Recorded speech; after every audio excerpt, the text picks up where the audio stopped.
Life will test you. It will push you into situations that feel impossible, unfair, and overwhelming. But here's the truth few people realize. It's not the situation you're in that defines you. It's how you respond. You have a power inside that's far greater than any challenge. And today, we're going to explore how you can tap into that power and rise above your circumstances. You don't have to wait for life to get better to feel better. You can choose right now to engage your body, your words, your focus, and your mind in a way that fuels strength instead of stress. Another critical factor is what you choose to focus on. Your emotional state is directly tied to where you place your attention. Focus on what you can't control, and you'll feel powerless. Focus on what you can do, even if it's small, and your state begins to shift. Momentum is born in those small decisions. Just choosing to take a walk, call a friend, or drink water with intention can nudge your emotional state in a better direction. Your body is one of the fastest tools for shifting emotional state. The way you breathe, move, stand, and speak send signals to your brain about how you're feeling, even if you're not aware of it. Slouched shoulders, shallow breaths, and a slow pace can reinforce emotions like sadness, stress, or anxiety.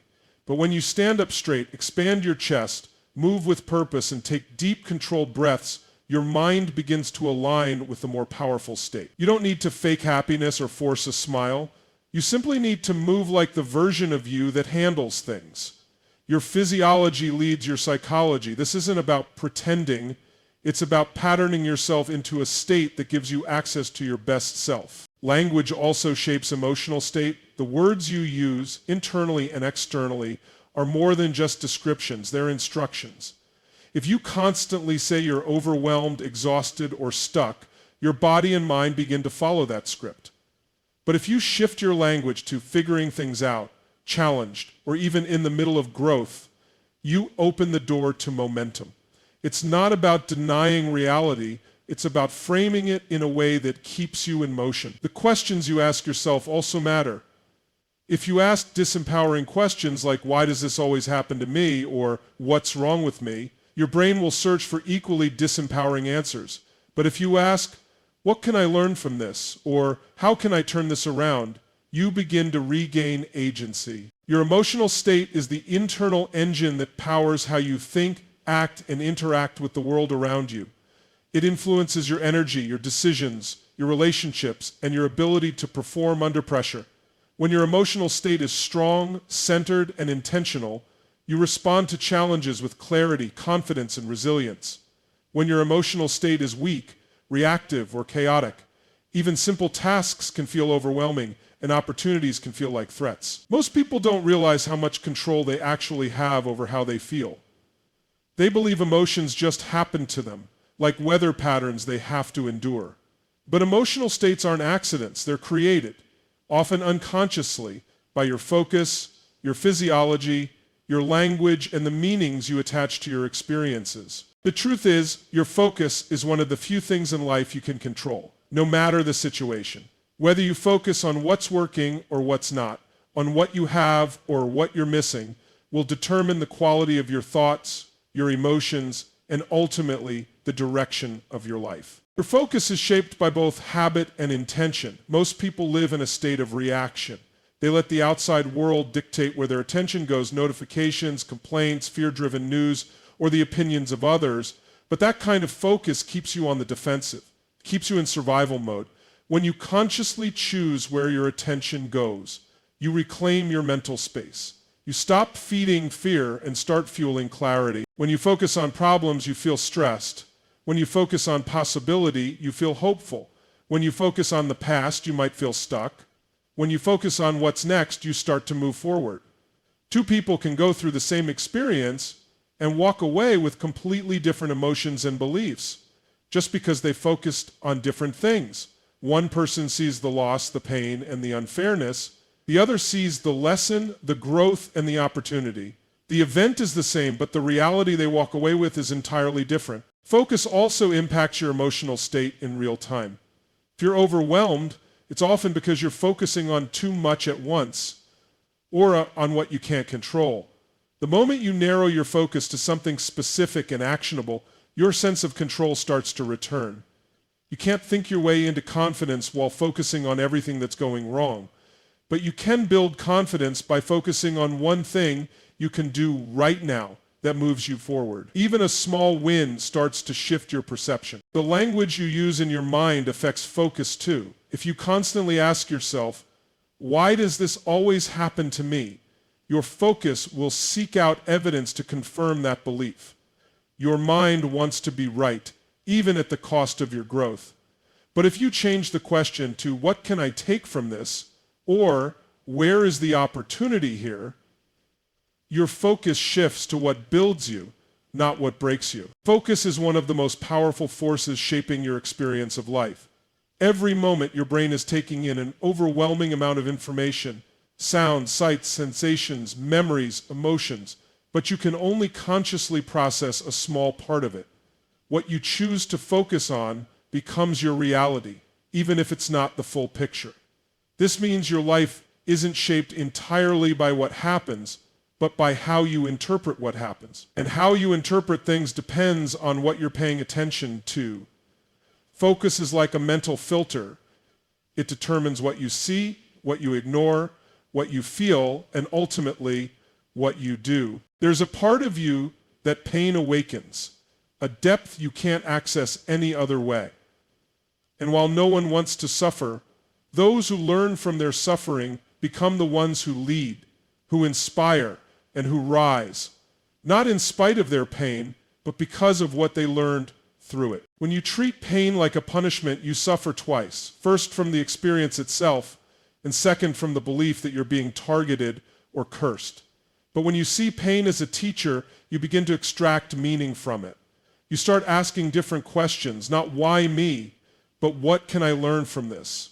Not what did I do to deserve this, but what strength is this calling out of me? Those questions don't erase the pain, but they transform the way you move through it. Pain shows up in many forms. It might come through disappointment, rejection, failure, loss, or the feeling that you're stuck in a life that doesn't match your potential. It doesn't always roar. Sometimes it whispers. But no matter how it appears, it carries a message. That message might be telling you it's time to let go of something or someone that's no longer serving you. It might be telling you to step up, to stop settling, to stop hiding. Pain pushes. It demands your attention, and in doing so, it creates the pressure needed for growth. Growth doesn't happen in comfort. The moments when you've grown the most were likely the moments when you felt stretched, challenged, or even broken. Pain is what forces you to develop new tools, new mindsets, and new levels of emotional resilience. Without it, you might stay the same. You might stay in the job that doesn't inspire you, the relationship that drains you, or the habits that slowly dull your spirit. Pain interrupts that. It makes you uncomfortable enough to change. Pain also has a way of stripping away what's unnecessary. In the hardest seasons, you get clear on what truly matters. You stop wasting energy on distractions or trying to please everyone. You return to what's real. That kind of clarity only comes through difficulty. Pain sharpens you. It humbles you. It reminds you that you're human, but also that you're capable of rising again, even when it feels impossible. Pain is one of the most misunderstood parts of life. Most people see it as something to avoid, something negative, something that signals failure or weakness. But pain, in its deepest form, is feedback. It's a signal that something needs attention, that something is ready to change, that something in you is being called to grow. When you begin to see pain not as punishment but as a teacher, everything shifts. It stops being something that holds you back and starts being something that moves you forward. The key is not in avoiding pain, but in learning how to listen to it, how to respond to it, and how to use it to become stronger. Furthermore, gratitude influences your relationships. When you express gratitude toward others, it strengthens bonds and fosters trust. When you appreciate the small kindnesses people show you, you create a positive feedback loop where generosity and support grow. This social support is critical during difficult times, and gratitude helps you stay connected rather than isolated. The nervous system responds instantly to what you focus on. When you think about danger, your body goes into fight or light mode. Your breathing becomes shallow, your heart rate increases, and your muscles tense. This reaction is helpful in genuine emergencies, but when triggered by everyday worries, it keeps you stuck in a state of anxiety. Gratitude acts like a reset button. By recalling even the smallest things you appreciate, a kind word, a moment of peace, a breath of fresh air, you send signals to your nervous system that you are safe, that there is enough, and that you can relax, even if only for a moment. But gratitude also deepens your emotional resilience. When life gets tough, the pain or fear might feel all-consuming. But gratitude offers a doorway out of that darkness. It's a way to step back and acknowledge that life is complex. There is hardship, yes, but there is also goodness. This recognition builds emotional strength because it reminds you that you are not defined solely by your problems. There are elements in your life that sustain you, that bring joy, that remind you of your connection to others and to something larger than yourself. Finally, gratitude shifts your mindset from scarcity to abundance. Fear thrives in scarcity, the belief that there isn't enough, that resources are limited, that life is a zero-sum game. Gratitude invites you to recognize the abundance that already exists around and within you. This abundance mindset encourages creativity, problem solving, and hope. It empowers you to face challenges with confidence because you are anchored in the reality that life offers more than you might think in your hardest moments. Gratitude has a unique and powerful effect on the mind and body that often goes unnoticed in the rush of daily life. When fear takes hold, it narrows your focus to what's wrong, what's missing, and what might go wrong next. It traps you in a cycle of worry and stress that feels endless. But gratitude does the opposite. It opens your mind and heart to what's present, what's good, and what you already have. This shift in focus interrupts fear at its core, because fear and gratitude cannot coexist fully at the same time. When you consciously practice gratitude, you're rewiring your brain to notice opportunity instead of threat. This doesn't mean ignoring problems or pretending everything is perfect. It means balancing your awareness. Fear pulls you toward what's lacking, but gratitude pulls you toward what's abundant. By regularly practicing gratitude, you train your mind to find balance between these two poles. This balance is essential because it gives you clarity. Instead of being overwhelmed by everything that's going wrong, you become more grounded in reality. You see challenges clearly, but also see resources, strengths, and possibilities. Ultimately, no circumstance, no matter how difficult or unfair, can reduce the power of your spirit or the depth of your determination. You are not defined by what happens around you, but by the strength, courage, and creativity you bring to the moment. This awareness is what separates those who feel defeated from those who rise and thrive despite the odds. Circumstances often feel overwhelming because they come with uncertainty and loss of control. But when you realize that your identity and potential are not tied to your current situation, you reclaim your power. You stop being a victim of events and start becoming the creator of your future. This shift in perspective allows you to take ownership of your life, no matter what has happened or is happening now. The ability to rise above circumstances also comes from cultivating resilience. Resilience is not about avoiding pain or hardship. It's about bouncing back, adapting, and moving forward stronger than before. Resilient people don't ignore their challenges. They face them head on, knowing that difficulties are temporary and can be overcome. This strength comes from the belief that you have more resources inside you than any situation can take away.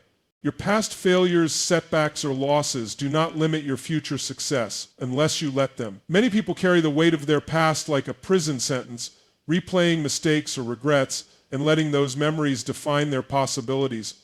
But your past is simply information, data to learn from, not a permanent label. You can rewrite the story by changing your narrative about who you are and what you're capable of. Growth begins when you refuse to let your circumstances dictate your self-worth or your direction. No matter what is happening around you, you have the power to decide how you interpret it. Two people can face the same crisis. One crumbles under the pressure, while the other uses it as a catalyst to grow stronger. The difference isn't the circumstance itself. It's the mindset and actions that come from within. Your inner world, the beliefs, attitudes, and emotions you cultivate, ultimately shapes your experience far more than any external factor. You can't always control what happens to you, but you always control how you think about it and how you act in response. When you expand your sense of self beyond your circumstances, you open up new possibilities. Instead of asking, why is this happening to me?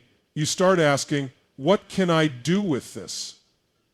This question shifts your energy from helplessness to action. You begin to see obstacles as opportunities to learn, to innovate, and to push beyond your previous limits. It's in these moments of challenge that character is built and true potential is revealed. Your circumstances are the events, situations, and conditions that happen around you. Things like your job, your relationships, your health, or the challenges life throws your way. It's easy to believe that these external factors define who you are and how far you can go. Many people feel trapped by their circumstances, as if they are stuck in a story that has already been written. But the truth is, your circumstances don't define you. Your response to them does. You are far bigger and more powerful than any situation you find yourself in, because within you lies the ability to choose, adapt, and create meaning.